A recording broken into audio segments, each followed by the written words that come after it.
Hello, everybody. I'm tuning in from Philadelphia. I hope there's a lot of people listening in. But like Tanya said, I've been in illustration for, well, it's probably going on more like 15 years now. But I got my education at the University of the Arts, and then basically built my portfolio up and started working in the publishing industry, and more specifically the science fiction fantasy industry, working for clients such as Tour Books, the Science Fiction Book Club,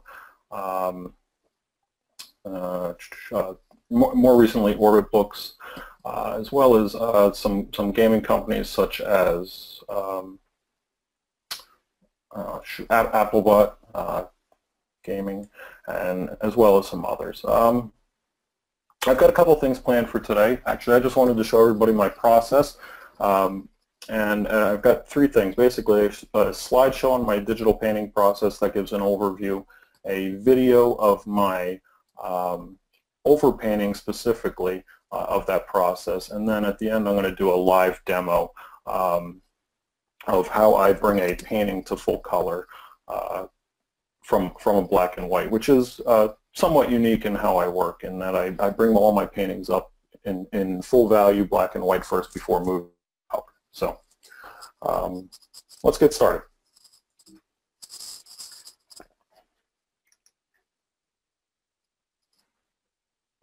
All right, so for the first third of the presentation, I've got my painting process here, overview slideshow. It's going to cover underpainting, value blocking, form building, overpainting, rendering, and at the end colored glazing. I get more into detail in the next couple of sections for the overpainting, rendering, and the colored glazing. But let's just start with the beginning stages. Okay, so I start off all my projects pretty much the same, just a very quick rough pencil. It's nothing beautiful. It's not a pencil drawing I would hang on the wall. It's something I just try to get down in order for me to start laying in value and paint. And so on. So it's really more just a blueprint or a guide for my painting. Things will change in the painting as I move on, and lay down the values and the color and so on. So the first step is putting down a layer and dropping back the opacity so it's pretty transparent, so I can still see that guide underneath on top of the canvas. And then I'll just start to slowly pull out the highlights from the image, and in this case the forehead and the nose, pulling out the head of Abraham Lincoln here.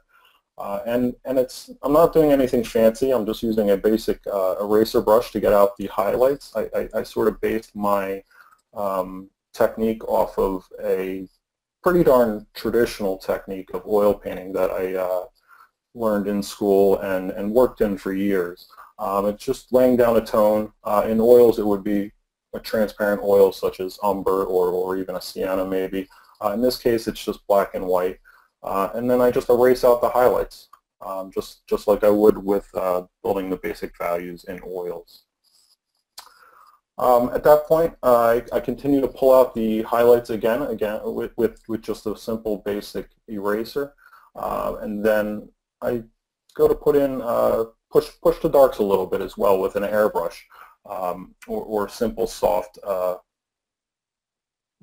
brush from whatever program I'm using, whether it be at this stage I kind of jump back and forth through Painter and Photoshop. It doesn't really matter to me at this point, but in Painter it would be the airbrush I would use and the eraser brush that I would use, and I'm just getting a little bit more detailed with the highlights and then laying in darker darks.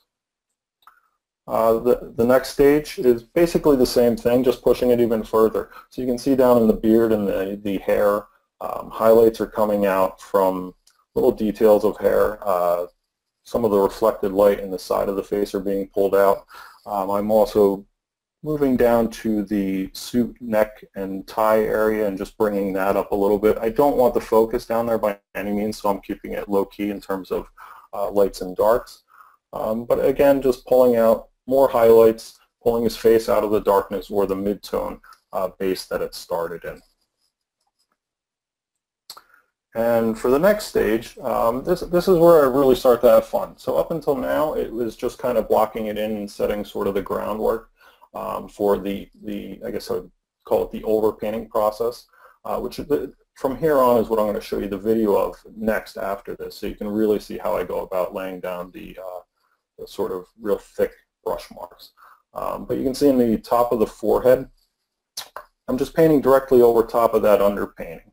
I'm not super worried, for instance, if some of it shows through, like in the area right to the left of the eye here. I kind of like how some of it is softer and then some of it gets chunkier and thicker. It's a nice variety. It adds, I think, sort of some interest to the contrast of the brush strokes. And it also is a very almost traditional way of working, and then I'm applying what I know about oil paints and working in a thin to thick manner, but using the digital tools, and that's really, for me anyway, that's what I really love about digital painting, is being able to take what I know about the traditional process and applying it with the the modern digital tools. So you can see here I'm just pushing the highlights much further, getting really brushy. Almost at this point it's a little too brushy in that I would soften some of this later, but it's the same process that I keep pushing, is building up highlights with thicker strokes and then pushing the darks with softer strokes. And you can see down at the bottom of the canvas, bring up the collar even further. It's very loose right now. The jacket is just a black tone. Not any details because I don't want to take away from the focus of the portrait in the face. So, and then the next stage, I just bring up that collar again so you can see, and I'll go back. Slowly bring that up and just pull out the details of the bow tie and then the shirt and jacket. But again, keeping in mind that I want to stay up in this area. I've also blocked in the background with just the basic drawing. Normally I would have that done right from the beginning, but with this piece I was unsure where I was going to take it and what I was doing with the background.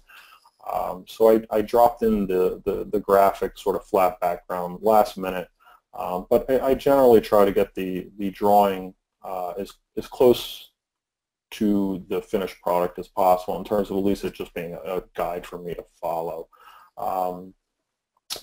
So after I got that in, I basically just continued overpainting more and almost just fill in the spaces that weren't finished there. So just blocking in that background with artist oil brushes, which I'm going to show you guys in a second, but pushing and pulling the shadows and highlights until I'm happy with the level of finish. But again, it's not about overpainting every square inch of the canvas. I let the previous build-up layers inform what's over top. So at this stage, I kind of looked at it and I was thinking, the original idea was having its face come out of darkness, and I enjoyed that. I liked that, and I think I did that reasonably well here. But overall, to me, the piece was way too contrasty and too dark, basically, overall. And I wanted to lighten everything up. And when I pushed and pulled the adjustments to lighten up the background, I really I saw an opportunity to enhance his silhouette even more. And for me anyway, it's one of the more important things with my images, and to really try to create strong shapes and silhouettes, whether it's one object or multiple objects. I think it really helps with instant readability, and I think it's much more visually impactful. And here I really kind of was going for almost a bullseye, in the sense that I have a lighter background now, then I hit the dark hair and beard which surrounds his face of the super high highlights, and I'm just sort of repeating the idea and almost doing a bullseye of rings to draw you into the focus. Dominic? Yes? We've had a couple questions about layers. Okay. I know that you do use layers. Eric is wondering, on this particular piece, did you separate the layers between the character versus the background, and how many layers overall did you have? Sure. I don't generally separate the layers in terms of elements for any of the pieces I work on. I generally approach it as if it's one canvas and just start laying down the brush marks, whether it be background or foreground or figures. I don't separate my elements in terms of the objects. In this case, I separated the layers in terms of the underpainting to just block in, and then I created a new layer on top of that and did an overpainting. And that's about it. I generally try to keep my layers to a minimum. I know some people like to use 50, 60 layers, and I find that just unwieldy and a bit just cumbersome. I like to sort of commit to my mark making and not have the option to sort of throw away a layer and redo it. It helps with the just speed, basically. It makes me commit and work through the problems instead of the constant option of throwing away what I did and then restarting. But and of course, performance on any application is impacted by, or any pixel-based application is impacted by the number of the layers. So I try to keep them down to as minimum as possible. So, and then in this piece, it was probably 3 layers, 4 layers, and then I flatten it, and then I move on to the next stage, which would be coloring, which I'm going to show you next. So, all right, should I move on, or is there more questions? You know what? I have a couple more. I don't want to hold you up too long. Okay. No. What resolution do you typically start your work at? Do you have any standard? My rule of thumb is to paint it as high resolution as possible, because then it gives me the option to do more with it. So for instance, when I'm working on a book cover, the book cover is, let's say it's just a 5x7 book cover, 5 inches by 7 inches, and that's how it's going to be printed. My paintings would be much larger than the 5x7 inches at print size. Even though that would be acceptable for the job, I would try to generally blow them up to, a typical book cover I would probably do, 15, 18 inches by 10 inches, 9 inches or so, because then that allows me to print it larger for gallery shows or display it in, basically it just leaves the option open to print the work larger. And I'm always keeping it at, generally 300-400 DPI, breathing room for enlargements. So, and again, it's a trade-off with performance. If I start to feel the performance of any program start to lag a little bit with the resolution and number of layers, I might cut it down a little bit, but I really need those large canvases for different uses. So. Fantastic. 2 more quick questions. The highlight ring around Abe Lincoln's head, do you do that with paint, or do you use something like a Dodge brush or a gradient? Okay. Great question. Initially, it's just laying down the paint, that sort of soft brush, and then erasing out, and then the overpainting. And then I'll take a look at it, and if I sort of need to smooth out or adjust, I will adjust the values with the Dodge or Burton tool, or if I need to soften it or smooth it out, I will put some gradients down, but not opaquely. It's very transparent, so the brushwork still shows through, and anything like a gradient like that would just sort of be to unify that section, and in this case it would be the background. So. Okay, great. Thank you. There's just a couple more slides in this this first portion here, and we'll take some more questions. All right, so at this point, I'm pretty much done with the painting in terms of the black and white, and I really enjoy working this way. I've always loved black and white work myself, and I've always kind of been color was a challenge for me for years, and the minute you said paint something in color to me right away and give me all the color in the world, I kind of created one big giant mess. and I would get confused with value versus saturation and hue and things like that. And it would, you know, the idea that a bright red sweater is actually darker than the perception of it. That whole concept really threw me for a loop. So I developed this technique of painting in black and white first. It's certainly not unique, but it works for me, and you know, it works for other people as well, but it's not necessarily for everybody. But at this point, I have my black and white painting, and then I would shrink it down and then just create a few color studies. Sometimes I would do this even at a sketch stage just to give a client the idea of where the project's heading, but in this case this was a personal project just done for demo purposes. I did it after the black and white was done. And I have 5 different options here. Some of them are similar, and then others are much cooler and more purple, for instance, on the bottom. But I think I was really drawn to the top right color study, and I really wanted to go for sort of an old-time photo feel, or sepia-toned photo with just a little bit of color in it. I definitely didn't want anything super saturated or modern looking for the piece. So after I do the color studies, I would basically just start coloring the piece in a sense, or glazing. Very similar to oils. After you block in your values, you might sort of tone the canvas with a particular color, just to key the palette in a certain direction. In this case, I keyed it towards sepia or umber, just because, again, I was going for a very traditional portrait or historical looking feel to the piece. And then from here, on top of this sepia tone, which I'm going to actually show you guys how to do this in a demo a little bit with another piece, but I would just start painting on top of it again with the colorize layer, blending mode.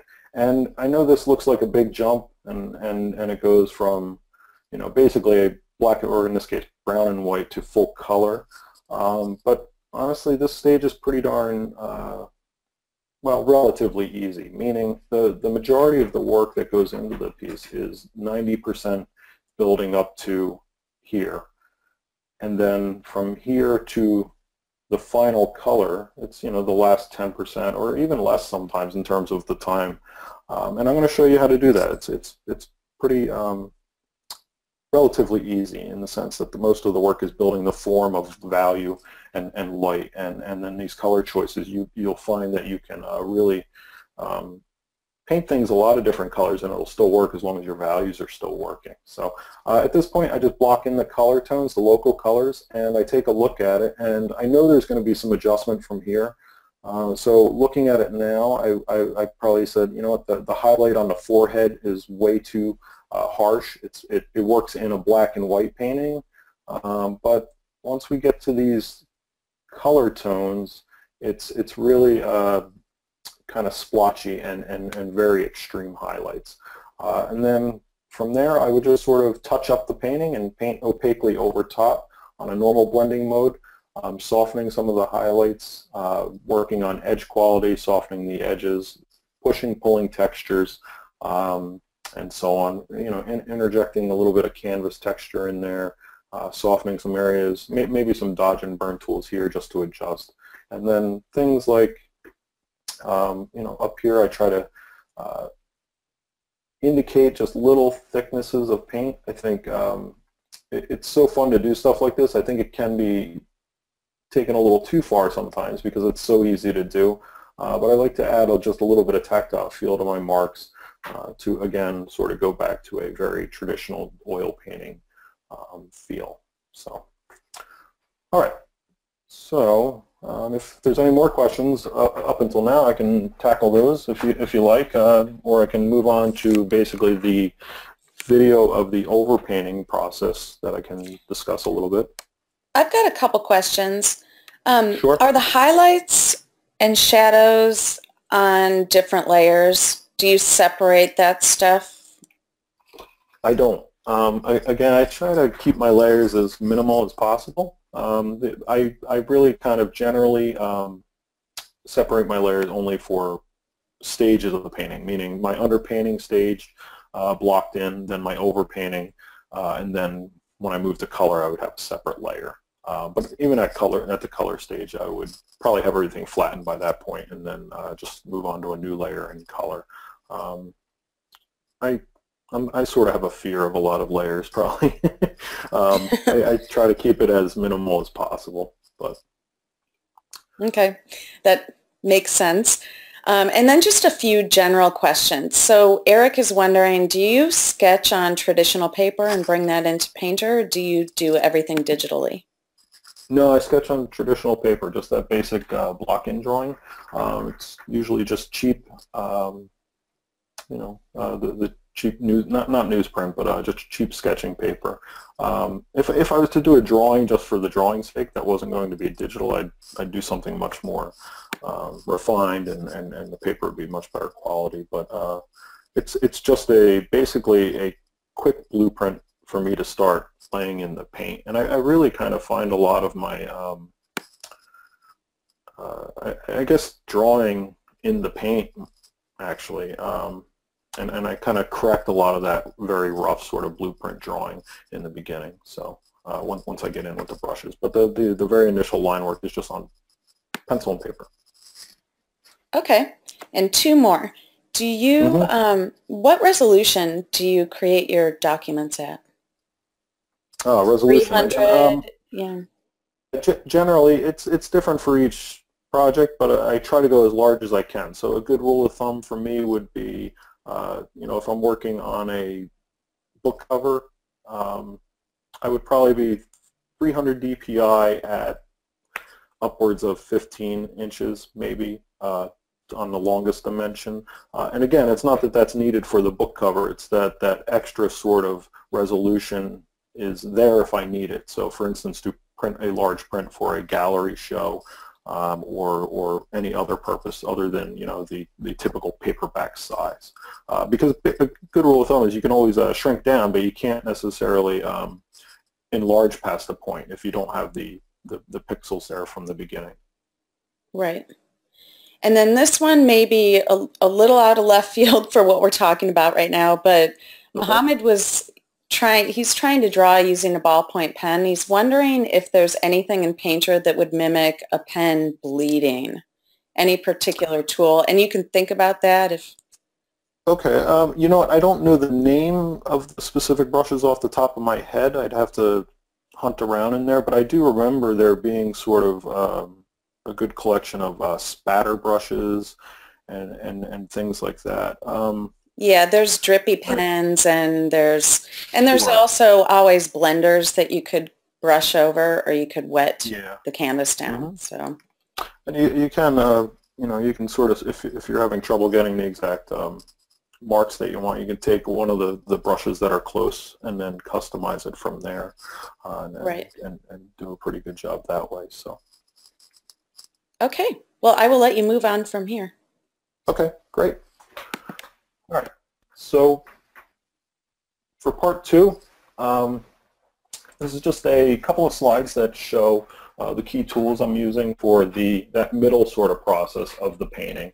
And then it's a quick, very sped up video, but this is basically that overpainting stage of my paintings where I kind of have the most fun here. This is where I get to lay down the marks, the very chunky, meaty, thick oil painting marks that I like to put down on the canvas, and it's really kind of the most fun for me. So I'm going to go over a little bit of form building through modeling and rendering planes of shadow and light, which is essentially the whole point of this stage is modeling that form and refining it and rendering it. So, all right, so just a quick recap how I get up to there, though, which I know we went through the primer sort of slideshow, but just again, that underpainting stage is the initial block-in of the form by expanding the lights and shadows from the midtone. A very traditional wipeout technique, which I covered. And then I just erase out the lights while adding in the shadows. And just using pretty darn basic brushes at that stage, a soft airbrush brush or an eraser brush. And then for here, step two, which is the overpainting stage, which I'm going to show you the video. The overpainting is basically I'm further defining the planes of light and shadow by picking color right from the canvas using the eyedropper. So I don't have to just keep running up to the color panels. I can just pop in that eyedropper, pull a value out that I like from that initial block in, and then overpaint on top of it and let some of that underlying paint show through. So at this point I'm applying the paint in a very classic thin to thick manner, similar to traditional oil painting as much as I can. And then I'm varying the brush size and direction of each stroke just to describe the form. So it's pretty darn important to me, the directions that my marks make. It helps emphasize or de-emphasize form or describe an object. And the key brushes used are the artist oils, detail oils, and eraser brush. I occasionally will jump to the real oils as well, and a few other fun brushes. But the meat of the paintings anyway are just these three brushes. You know, it's pretty darn. I tend to have the viewpoint that I don't like to let the brushes dictate the style. I try to really get the brush to work for me, as opposed to me having to find a very specific brush to paint each individual object or item, such as a hairbrush or a brick brush or a skin tone brush, etc. I really try to parse it down, and it lets me focus on what's important, which is the form, composition in a piece, and value, and then of course moving on to colors. So, and then here's just a shot of my workspace. Again, showing just those three brushes right there for the sake of this painting, and it's just painted on a normal blending or default blending mode layer over top of the previous block-in layers, and I allow those block-in layers to show through, because again it adds a nice contrast of chunky hard-edged marks versus soft, airy marks. And here's the video. I'm going to just play this and walk you through it a little bit. Keep in mind it is sped up. I really wish I could paint this fast. It would make life a lot easier, but I can't. And if anybody has questions, we can probably take that at the end. So it's about a 5-minute video. Okay, so right off the bat, you can see I'm starting to just block in the highlights a little bit more, reinforce them, edge up some of the folds, crisp them up, reinforce and define the planes of light and shadow just more and more. Blocking in that shadow, darkening areas. I'm not 100% on the values in the block-in stage. I further refine that through the overpainting stage. One thing you can see in the video a little bit, which I'll show you when I get to the demo, is I vary my strokes from freeform strokes, meaning squiggly strokes, or rounded strokes, or just freeform, or a straight stroke. So, for instance, in this area, there's a very straight mark put down. I use Corel Painter's straight line tool for that, and it works really well in that case, because I really like to vary the hard edge versus the soft, more organic strokes, and that variety really makes, for instance, the strong hard edge straight marks much stronger if they're dispersed throughout with some softer marks. So again, just reinforcing some of that reflected light through marks. I try not to noodle too much, meaning I try to put down a mark and let it go. I found when I try to soften or render or over-render, it takes the life out of my painting, certainly. And it took me a while to be okay with that. In other words, just putting down that mark and then moving on. I'm not concerned about covering up every square inch of the underpainting here. I'm not concerned about covering up the drawing even. I don't mind if there's a little bit of that basic guide showing through. And then I'm, again, just pushing more highlights, pulling some shadows, and adjusting the values as I go. So you can see the top of the coat got a little bit lighter. I may tone that down as I move into this, but it's kind of okay if the values are a little off at this stage, because I can always adjust a little bit later, as long as I get the volume and form put down. I know there was a couple of questions about layers, so you can see over here there's only a few layers. Actually, there's probably a lot more layers here than I would normally do on a piece, just because I did this piece as a demo example, and I was sort of showing the separation of value structure, the mid-tone background, the shadow figure, and then, of course, the highlight white of the page, and then some spot highlights of the skin tones on top of the coat. So I would probably wouldn't even have these layers in a normal job or project that I'm working on. This one is the underpainting, basically, or both these probably are the underpainting, and then some of these are overpaintings, and actually this is generally a lot more layers than I work with, so I'm not quite sure why I use so many at this point, but I try to keep them down to a minimum. So there you can see I merged all them, and I try to do that as often as possible, just because of efficiency. Again, I try to commit and move on, and that helps with the speed of the painting. Because I found when I was going back and forth and correcting things all the time, I wasn't getting anything done. You have to work through the problems in the painting as opposed to keep noodling and moving back. So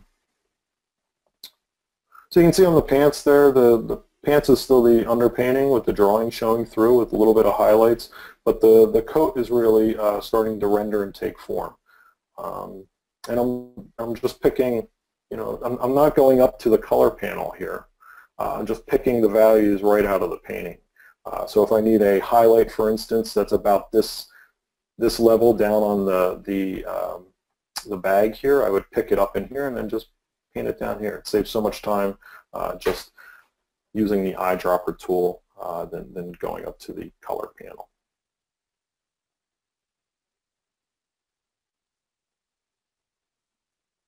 And it's just a lot of this over and over again until I sort of get a nice sense or feel for the piece, and again, I just try not to overwork the overpainting process.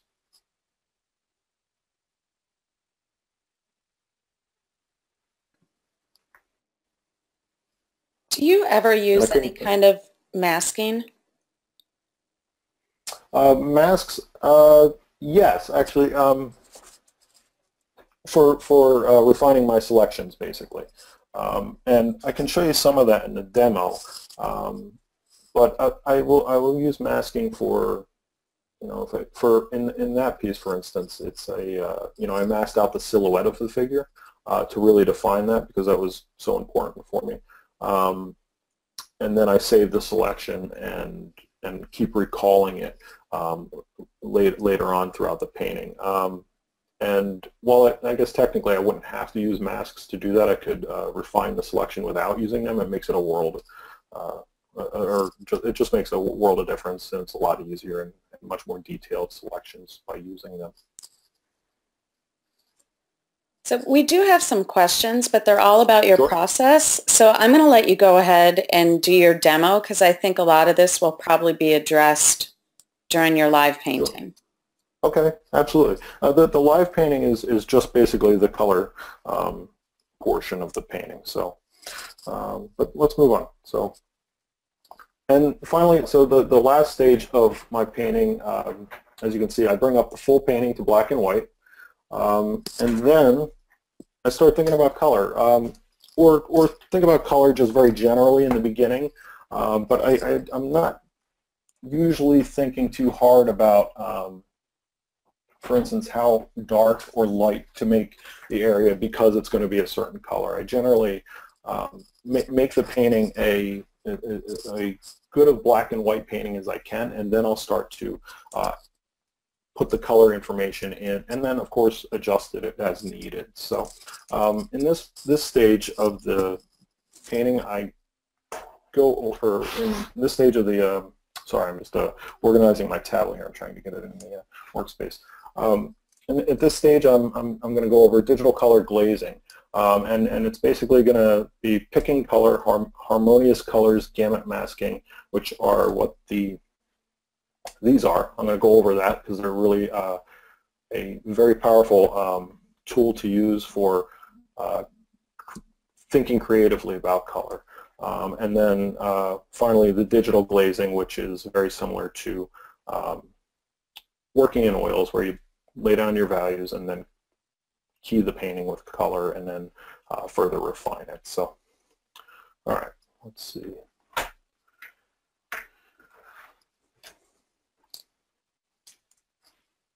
All right, let me get the slideshow out of the way.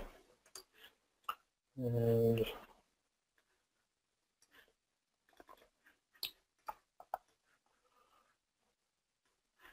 oops, sorry. Let me do this in Krill. And there we go. That's okay, because almost all of our customers also use Photoshop. So Yeah, I jump back and forth. I love both programs, and I think they complement each other very well. Let's see. Oh, there we go. And so here is the painting I'm going to show you how I bring this to full color. So before we get started, this is where I would bring the painting. I would bring it up to full black and white again, and then move on to color. Again, it just helps me wrangle my head around color issues and separate value issues versus color issues.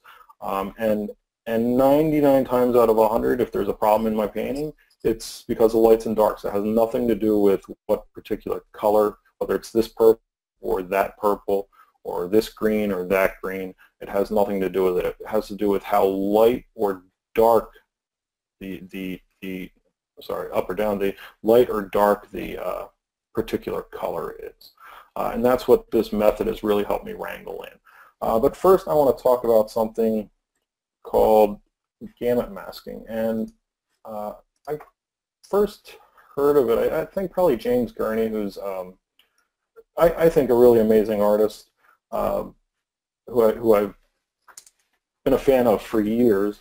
Oops, let me get this, sorry about that. Bring up the website. I know he used it pretty extensively in his Dinotopia book. So if anybody's not familiar with James Gurney's work, he's the creator of Dinotopia. A masterful painter, works in a very traditional manner, oil paints, and is just awesome. But he started to do things with color that, at least when I was in school, I loved, in that he had very unified looking paintings in colors. They weren't just randomly picked colors, in the sense that he didn't necessarily just paint all trees green, all water blue, and so on. He really it made an impression on me because he was thinking about color analytically, but also creatively. And I know he presented this on his board, or on his blog, which everybody should go to his blog if you're not familiar. Go to his blog and read up, because it's a wealth of artist information. But he used gamut masking throughout his books to basically limit his colors. And he presented this digital tool, which if you just do a search on Google, it's the very first option, gamut mask tool. You search for gamut mask tool, this will pop up. If you want, you can write down the website. It's livepaintinglessons.com. And this is just the digital equivalent of using a color wheel, but also limiting your palettes. So I'm going to start with the standard palette here. And then we have the sliders here. We drag left or right to, let me turn this off, to get the colors lighter or darker in terms of value. I like to lighten up just so I can see them a little bit easier. And then we have a saturation slider here. So we can drop it back so all the colors are very gray for a painting, or more saturated to the left.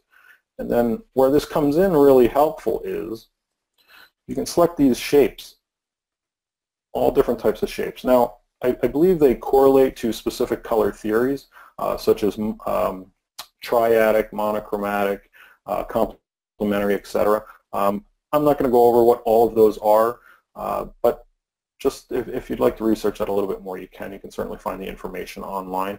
But you pick one of these, for instance, triangles, and I believe this is a triadic color scheme, if I'm correct on that. I could be off. But you can spin the wheel here and put certain colors in this triangle, and then you can move the triangle. So for instance, if I wanted to paint a basically mostly red painting, I can move it down around there and get the majority of those reds in, purples, a little bit of blue, or a little bit of deeper purples, and then heading up to the blues. And then in the center, it's grayer, and then going this way, we head towards the warmer reds. Now, if we enlarge the shape, that gives us more colors to pick from. If we shrink the shape, it's going to be a more keyed painting, and so on. So you can play with these different shapes and spin the wheel and kind of get some really fun color pairings. I find it really interesting to use this sometimes, especially when I'm stuck on a piece in terms of what I'm thinking in color, where I almost just spin the wheel, let it hit, and then I try to do a color study and see what happens with it, because it can get me out of my comfort zone. But for this painting, I played around with this for a little bit, and I tried a couple of different schemes, and I came up with this one basically. And I created a color study based off of this. I knew the painting I wanted to be predominantly blue, and that was just because of, for the sake of the project, it was a book cover that it was the third one in the series, and we had to really define it in the series as its own cover, make it distinct enough, but still it also had to relate with the other covers in terms of subject matter. So it's kind of tricky sometimes with series projects where you have to make them stand on their own but still relate, and we did that through color palettes here. So I created this color palette, and then I just took a screen cap of this, so right from this website, took a screen cap, and then really just focused in on this area because I don't need the rest, because I'm only going to use colors in this shape, which is the whole point of this. And I take this and I just drag it into Corel Painter right on top of my black and white painting. And let's go here. So, and that's what I have here. And I can label it. I can enlarge it, make it easier to see. And this is my palette that I picked from. It's basically just like a traditional palette where I've got all my paint on there, and I can just pick color using the eyedropper tool, and you can see the color panel here changes as I'm picking, and so on. So I can just pick from my pools of color right out of this, and it's super handy to just jump back and forth, etc. The first thing I do from there is create a new layer. I leave the palette on top of the other layers just because you're going to start to see that if I put the palette below, it'll actually color the palette, which I don't want to do. So I create a new layer, and using the paint bucket tool, I'm going to pick a blue, and I think I'm going to stay right in the middle. I like a somewhat saturated blue, but I don't want to garish or way too hard. So I'm going to go down here and see what this looks like. And I'm just going to paint drop the whole canvas on default mode.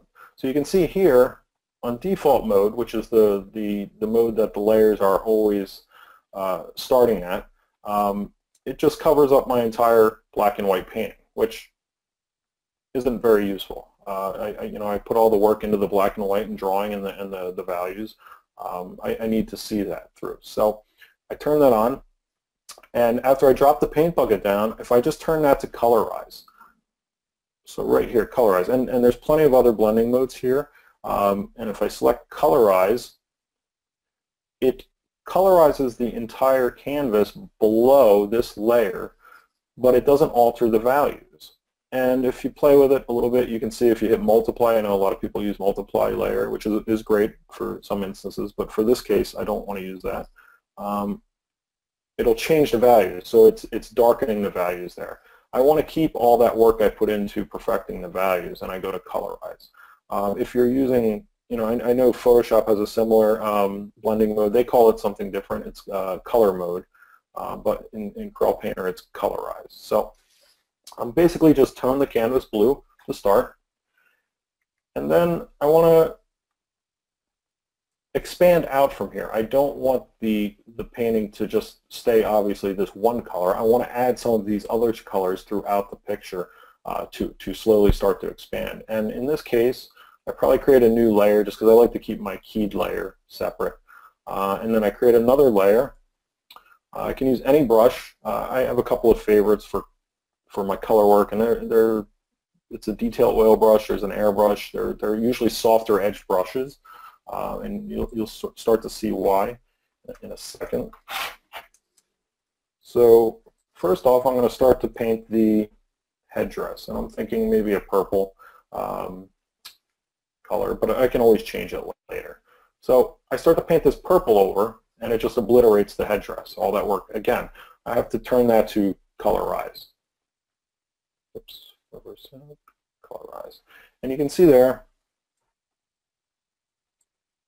the color of the headdress itself is starting to change. And it's looking a little gray right now because it's in context of all this very bright blue. But I'm okay with that. I can adjust that. I can pick a more saturated purple. So if you go out from the center, it's more saturated. If you go into the center, it's more grayed out. And I click farther out because I want to push the saturation of that purple a little bit. And that's a little bit better. And now what I'm going to do, I could spend a lot of time and go in and paint each feather and so on. But what I did prior to this, and what I do painting the value stage of the painting, and somebody asked me about this, is I load selections and I save selections of different elements. And I'll show you these right now. So load selections, and if I click this and drag down, I have a couple of options here. I don't have a real exact method for this. Some paintings I save more selections than others I don't. In this case, I want to load the selection of the headdress. I click OK, and then I just can paint over and it will stay in the lines, so to speak. I don't have to do that with every object in the painting, just some that are a little bit more delicate, such as the feathers that have these little fine-tuned little areas here that I want very distinct from the background color. But that's okay. So I just basically colorize right over the whole thing. Now I colored the little, I forget what you call this element, but it's the decorative element here holding the feathers on this way. I know that's not going to be purple. I know these feathers are going to be a different color than these feathers just because of their value. But I'm going to change that later. I can paint right over them.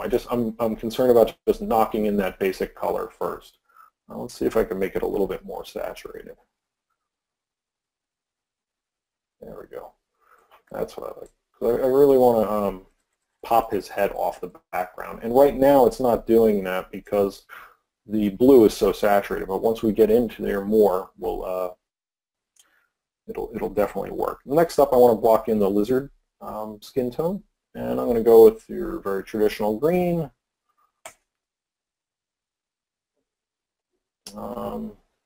Not sure if it's going to be cooler or warmer yet. Right now I'm laying it down. It's a little bit warmer, but I could cool down some different areas. I'm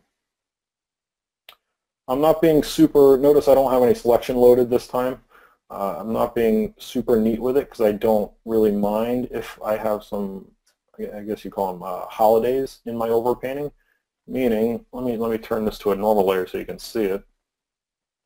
It's pretty messy, so I'm not super worried about covering that in or getting this exact edge here, because I like when some of this background blue that's in this layer shows through in those holes. It's again, I keep harkening back to oil painting, and I try to apply what I know about that as much as possible and let some of that keyed glazing or palette, predominant palette color pop through and peek through. And it helps unify the piece. All right, so excuse me. Let me knock in some of the color of the band here. I know it's going to be close to that purple, but a little bit more brown than the purple. I can also pick right from here the color, so I don't even, after I get some of this color down, I don't even have to keep traveling back to my palette. I painted over the horns here that I knew were going to be green. I painted them purple by accident, so I have the green right there, and drop that in and correct those. And then let me go to the jewelry here, or the decorative element, and you know, I want to make it gold, but I don't want it to be super saturated like up here. That is going to really stand out way too much. I don't want to be focused just on this. I want to focus on the whole body and the head all together. At least that's what I'm doing value-wise. I want to just reinforce that with the color. So if I pick this super saturated yellow, it's going to really be pretty darn intense, I think. No, actually, it's not that bad. I thought it would be. I thought it'd be a little garish, but I think that's okay. It's not terrible. But then once I get that in, I want to vary it a little bit. I don't want everything to be just purple, just green, just yellow. I'm going to slowly expand out my palette. So, for instance, this green of the skin tones, I don't want just the warmer green here. I want to put some of these cooler greens in. And I can knock some of those back right there in the deeper shadows. I think this piece is heading towards a warm light with cooler shadows, but that may change. Let's see, let me get some of this. I want to actually warm up some of these highlights. I think they're a little too pasty at the moment, just a little too white and way too chalky. I want to add a little color in there. That's a little too much. Now, once I get a little of this down, I want to show everybody sort of actually how imprecise this is. But the reason it holds up is because the values are still working. So if I turn this to a normal layer, default layer, it's pretty much a hot mess right now. But by switching to colorize, it's taking all that information of the lights and darks underneath and applying it. So that's kind of what I was getting at when I say, you know, you can sort of paint anything, any color, and it'll still work. You don't have to be very precise with your color, or at least as precise with your color as you do value. So let me, actually that's a little too intense for that yellow. Let me go back and push that back. Might as well paint in the hand while I'm here. Just blocking in the local color of everything. Again, there's still a lot more variety I want in the colors. I'm just blocking in it for the time being. And right now it's just looking like a colorized painting, which I don't want, believe it or not. I want to make this look as if it was painted in color from the beginning. Right now it kind of resembles an old school photo, you know, World War II black and white photo that was colorized. Which is fine if that's the effect you're going for, but in this case I really wanted to I wanted to look as if I painted this in color from the beginning, and the way to do that is just to vary the local color that you're putting down. Let me get in the backbone here, although I'm probably going to cover that up again, but we'll see. That's a little too warm, so let's go push down the spectrum down towards the cools. Just paint right over. I'm not creating 100 layers here. I don't have to, but you know, it's.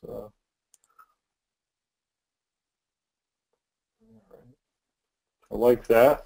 Now let's start knocking in this coat a little bit, because the coat's going to have some fun things happening color-wise. But I'm going to load a selection just to keep me in the boundaries. It'll save time. I'm going to just load the foreground, click OK, and I've got all these selections here that I can just paint and just stay in the lines basically. I'm going to hide them right now, so the selection is still there. I'm just hiding it so they're so that you can see them a little bit easier. And I'm not 100% sure what I'm going to do with the coat. If it's going to stay a super blue or be a little bit grayer. Let me go a little more purple, I think. Actually, no, I'm sorry, I take that back. And I do this all the time. I change my mind a lot when it comes to color. I start to shift it, and while I'll follow my color study, and I'll be generally right there with my color study, I don't mind if some of the things shift ever so slight. They're going to shift just because the values are different, and so on. So right now, what's funny about this is the coat is looking like I'm just graying it. And in a sense I am, but watch if we take off, first off, let me take off the palette just so you can see the whole thing. But now I'm going to take off the keyed color. And what happens then? This is now neutral gray. It makes the coat look blue. With this much blue happening in the piece, it's making that little bit of blue in the coat here grayer than what's surrounding it. And that's just how we start to perceive the color. And once we start to knock in some of the other colors like the greens and the foliage and so on, and push the color even further, this will tend to take on that bluer tone.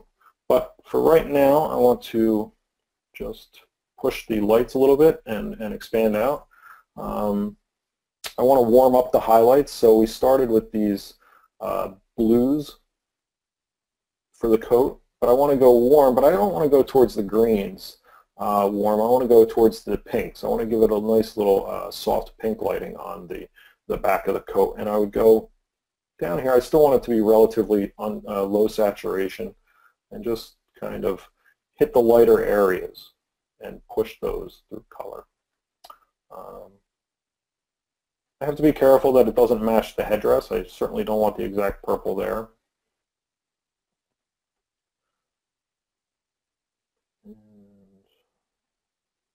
some of this down. Sometimes I'll use some selection tools here. The magic wand to just quickly grab just the highlights in this arm and paint it in. You don't have to. Sometimes I like that it retains it, the mark making to the strokes that I have down from the value layer, but it's not necessary. The other thing I want to do is amp up this reflected light and push that, but I want it to be blue to pick up the surrounding environment, but I don't want it the same blue. I want to actually make it even more saturated. I want his body to pop off the background. So I'm going to go down here and try this somewhere in here, and it might work. I might have to adjust, pick one farther out or closer towards the grays, but let's see what happens.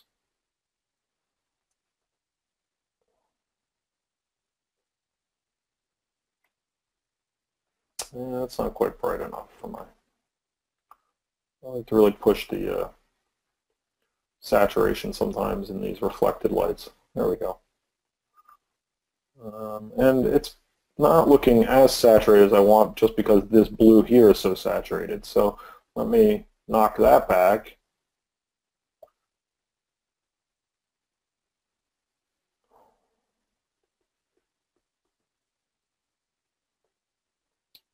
And get that really nice in there. Hey, the other thing I can do, yeah, go ahead. I just wanted to give you a time check. I know sometimes artists are painting away and they don't even realize. Yes. So. Okay, well, we're at 1 o'clock. All right. I mean, it's up to everybody else or yourself. I mean, I don't mind to keep going, or I can wrap it up. It's, you know. I'm okay to keep going if you have time. I do have some questions that have come in. Yeah, definitely. Go ahead. I can paint while I chat, hopefully. Okay. All right. So I've noticed it seems like you're working at 100% zoom level. And I haven't seen you zooming in or Oh, out okay. very much. Is this how you typically work? Um, no, not necessarily.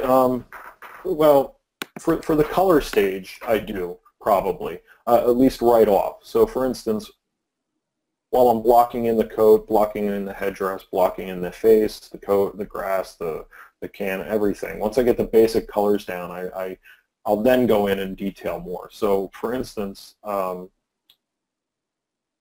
get the local colors in, and then I'll sort of go in and, for instance, maybe push the detail in this little to vary that yellow. I still like it yellow, but I want to push some of the yellows towards green, some of them a little bit warmer, and so on. So that's when I'll start to zoom in. But I like to get the broad picture down first. It helps me pick my colors better. As you can see, when I was talking about the coat sort of not being saturated enough where it looked gray, it's because I don't have the rest of the colors in. So I want to get in as much of the color down as possible first, and then I can zoom in and work on details. Okay, thank you very much. Now this is something that happened to me recently because I'm not painting every day in here. But with the straight strokes, and Claudia asked this question, I know you can draw in the straight line mode, but then how do you ensure that all of your straight paths are not connected? I think there's a keyboard command that you click. Oh, okay.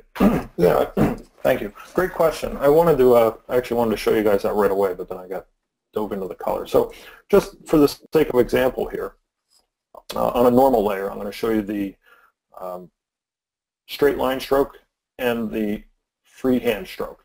And these brushes here are more the ones that I use for that over painting where I get the very chunky marks in the black and white stage. So if I pick one of these, let me get something more. Let me find a color that'll stand out from the red or from the blue. And a freehand stroke is just as it sounds. You can make the strokes any way you want. But what I love is the combination of the two. Some of my marks are straight, some of them are more organic like that. And it's the combination that makes them stronger, at least I feel anyway, on their own. If they were all just straight lines, it wouldn't be as effective. If they were all just organic free-form strokes, I don't feel they'd be as strong either. So when you hit the straight line stroke, you tap and it puts down a mark or a crosshair, and then I can move this around, and then I tap again and it creates a guideline. Once I release, it'll just make one mark, and I love that. But then here's what happens with the tool, and I don't tend to do this often, but if I just tap again, it will keep doing this. And you can see in my painting, I don't have a lot of that going on. So let me go back and show you how not to do that if you don't want to, which I think is what the question was.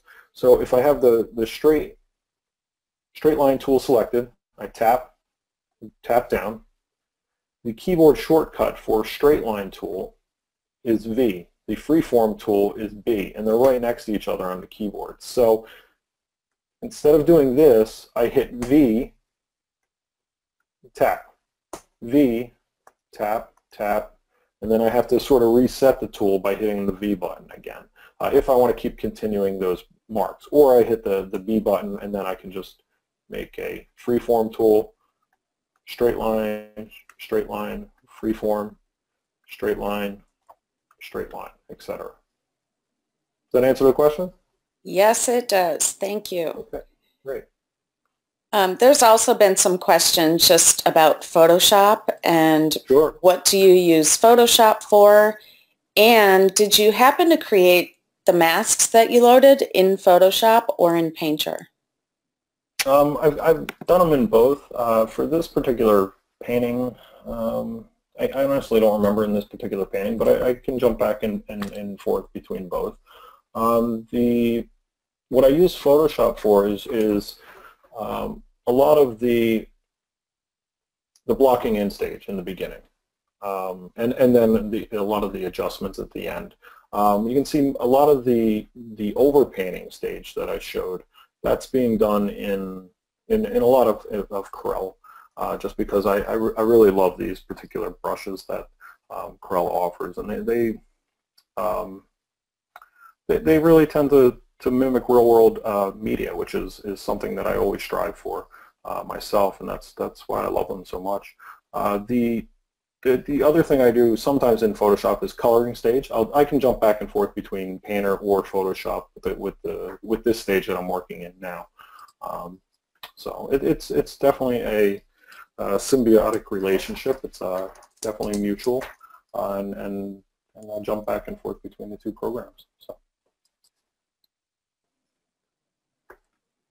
Thank you. Sure. And then there were questions that came in just about your finishing process. So, well, one of them was, number one, on average, about how long do you spend on a work of art? That's a hard question to answer. As long as I have, basically. None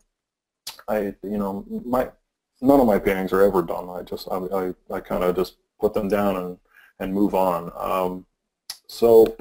But anyway, a typical job anyway would, can run anywhere from a couple of weeks to, I just had a job recently that, God, it's going on quite a few months now. Not that I'm working on that job straight. I've got other work that's coming in and working on that as well. But it's all generally what the deadline permits, weighed versus the turnaround time for feedback from a client, or the amount of schedule or the amount of work in the schedule. Generally, though, I would say for a more complex piece like this, probably anywhere from 3 weeks to 4 weeks, back and forth. And then I'd also be working on things in between, and then sometimes they'd go a little bit longer. But it's generally in there 3 weeks to 4 weeks. Simpler projects, much less. Okay, and everybody absolutely loved your gamut tool that you used, and I didn't write down the website, and everybody's asking what that was right now. Sure. Can you refresh our memory? And, it's funny, I can never remember it. So if you just do a search for Gamut Mask Tool, Google will pop this page up as the first choice, but if you want to write it down, it's livepaintinglessons.com. Okay, perfect.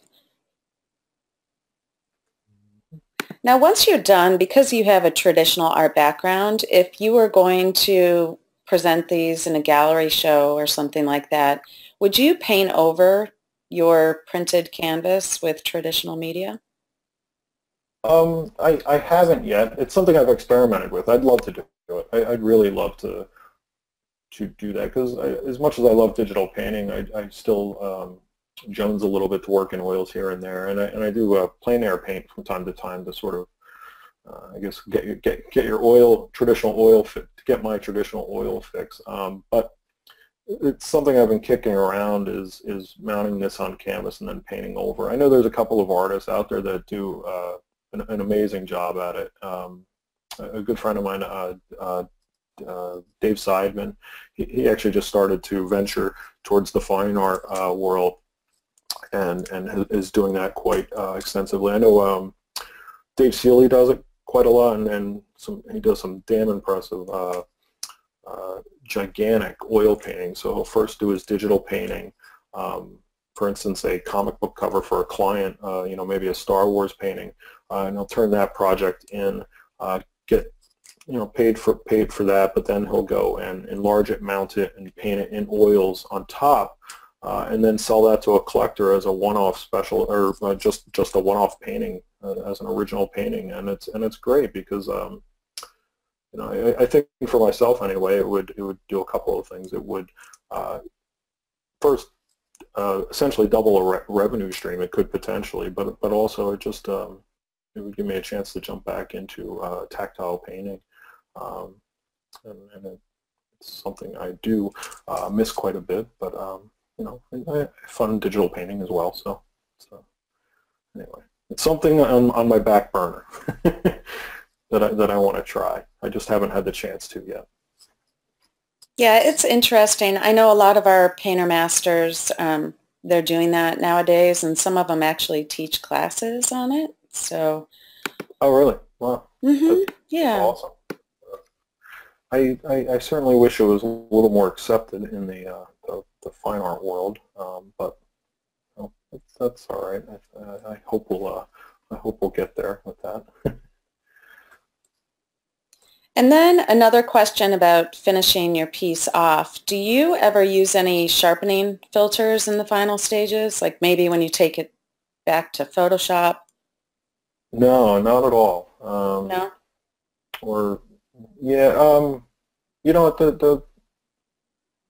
unless it's a very special case where actually most likely it would be in reverse. I would soften things. For instance, I find the brushes, the way I lay down my marks, everything's pretty hard edged. What I'll do is lay down my marks and then have to go in and soften some of them so that, for instance, I like this headdress very hard edged, and a lot of the mark making that's happening here harder edged. But then I don't necessarily want, for instance, this rope here to be as hard edged. So I'll go in and either use some of the blends here, or maybe use some softening filters, and then actually erase out those filters a little bit in order to, because they tend to blow out the image a little too much, if that makes sense. So it's actually a bit of a reverse. I don't try to chunk it up or sharpen it. I try to soften what I have down a little bit. So. Okay, and Dan has a question for you. I'm going to read this one. When you have a strong light source, how do you maintain such a clean division between your warm and cool areas without being incredibly meticulous?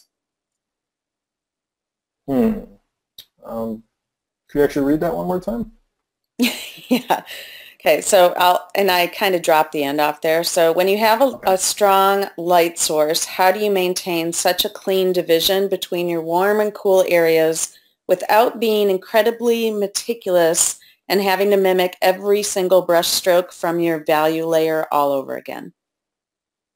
Okay. I got you. At first I didn't. So taking a look at this layer, so here's my color layer now. Basically, if I turn it off and on, you can see that it disappears. And if I turn it to default, oops, I turned it to gel there. It's terrible. it's just a mess on top of all that work that I put down. But what's great is once I turn it to colorize, all that value information we're seeing, we pick up value before we're picking up the color here, and that we're seeing the form of the arm, the light on the arm, the shadow on the arm. We're recognizing this as the object that it is, in this case the arm. And what's accomplishing that is both lighting, the light source, which I tend to exaggerate quite a bit just because I like, a lot of times I like some very high contrasted images, and I like to emphasize the form of objects, and that high contrast does that. As far as the temperature goes, what I'll essentially do is right from the beginning say to myself, do I want a warm light source or cool, and then whatever I pick, I tend to reverse the shadows. So in this case, I want the highlights, well, they're just starting. They're not really pushed too far, but they're just starting to get warmer. And then I'm going to go for the opposite in the shadows or in the reflected light a lot of time, because I want it to pick up the blue of the environment, which is already established as cold.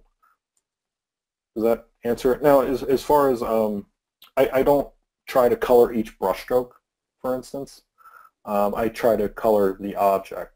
at first, and then I'll get in there and more detailed, maybe, you know, pick this color here and then somewhat try to stay in the lines of that brushstroke here or there, but I'm not super meticulous when it comes to that, just because the value information below is doing that already. I don't need to sort of, it doesn't bother me if the color bleeds over into other sections most of the time. So Dan says thanks. It does. Great. Then I think we have one final question here, and for the most part we've addressed everything. I did speak for you when I said that I don't know if you're using it right now, but I know that you use a Wacom Cintiq. Yeah, I don't know if... I'm not using it at the moment just because I'm using another computer that works a little bit better for the webinar. But I do use a Wacom Cintiq. I think it's a 20WSX, or I forget the exact model number, but it's a very old one. It's a 20-inch one. It works great until my girlfriend bought a new computer with a super high-res screen, and then I go and look at my work on her computer, and then now I kind of need all new equipment because I'm seeing things that I never saw before. But it works functional. It's just I wish the resolution of the monitor itself actually was a little bit better than what I've got now. And I know Wacom has the newer ones out, which just look amazing. Which I hope to get my hands on one of those soon. So.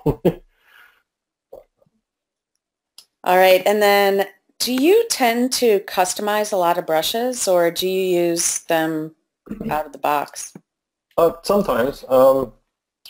If they're customized, they're usually based off of something and then customized a little. You know, I tend to have a personal. I'd rather be painting than customizing brushes, basically. And again, I think you can fall into a trap where if you're constantly trying to customize hundreds of brushes and find that perfect brush that gives you the perfect texture for brick or whatever it may be, I think it can work against you because in terms of my own work anyway, the most important thing is the drawing composition, the fundamentals, the value. All those fundamentals of image making, and it's not so much a picture. Even though I get textural in here, it's subtle, and I think when you're shooting to customize every brush to do a specific task, I think it can actually hinder you than have it help you. Where you want to be, I tend to think you want to be in control of the brushes, not have or you want to dictate your style or image making as opposed to the brushes dictating it. So to each their own. I mean, that's just sort of my personal viewpoint on it. So. All right. Well, I'm not going to keep you here all day. Okay.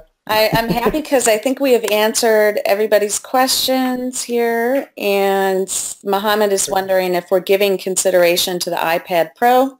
Yes, we are looking into developing an iPad app, but I have nothing specific to tell you guys about that at this time. Gotcha. We do have an Android app. That's great. I actually just got an iPad Pro myself, and I've been playing with it. I think the implementation of the Apple Pencil is outstanding. I mean, it's just the zero lag and the way it feels is excellent. I wish I can't wait for Painter's iPad app then. I wish the software was certainly up to par of the desktop apps, but I can't wait till those start coming out. So. That's exciting news. I will keep everybody posted. So I'm sorry. I just real quick. I posted I just popped up the finished painting if anybody hasn't seen it yet. And that's. I mean, I know I sort of just scratched the surface on color here, but that's essentially the process that I followed throughout the whole thing. It's it's just constantly pushing, pulling, variation. For instance, little cooler hits next to the warms, and warm and putting some blues in here, and it's peppering the painting with variety of color is essentially what turns it from being a colorized photo or colorized painting to a full-blown color painting, if that makes sense. So. Sure. Well, I just wanted to let you know, so many people are thanking you for your color tips and that Excellent. website. Even painter masters that are on the webinar, and there actually are quite a few of them here, they learned something today, so that says Excellent. a lot. Yeah, it was a really great session, and I just want to thank you so much, especially for spending the extra time with us. Sure, absolutely. Thanks, thanks for everybody for tuning in. I appreciate that everybody could come out. And if anybody has further questions, shoot me an email, find me on social media. My website's swashbucklestudio.com, or you can just Google my name, Dominick Saponaro, and you'll find me. I'm on Facebook, Twitter, Instagram, YouTube as well, although there's not quite a whole lot on YouTube yet. But you can find basically the beginning to end of my process if you want a little more in-depth on my website in the process section. But yeah, if there's any further questions, I'd be happy to answer. All right, terrific. Let's see here. Oh, this is a good one. I'm sorry, I promise Okay. I'll let you go after this. Cool. Because this did come up in another context earlier. Do you add texture via brush tools, or do you ever use paper texture expressing the texture? A little bit of both here or there. Mostly it's through the brush tools, because I tend to find an overall texture of paper is a little too heavy-handed. I tend to find the subtleness, the subtlety of the grainy brushes in particular. They add a nice, if I'm looking to put down canvas texture in there, I want to put it in some small key areas, not evenly throughout the whole painting, just because once you start putting things so perfectly evenly across the whole painting, it actually sort of does the opposite of the intention, which is to make it feel like a traditional real world media, and I find the just doing hints of it, being subtle with it, is always 10 times more effective. And because these digital tools it's so easy to make canvas texture, stone texture, and things like that, and the minute you start laying it down everywhere, it kind of screams the opposite. It screams digital, at least as far as I kind of feel anyway in my own work. So I try to be as subtle as possible with it through the brush textures.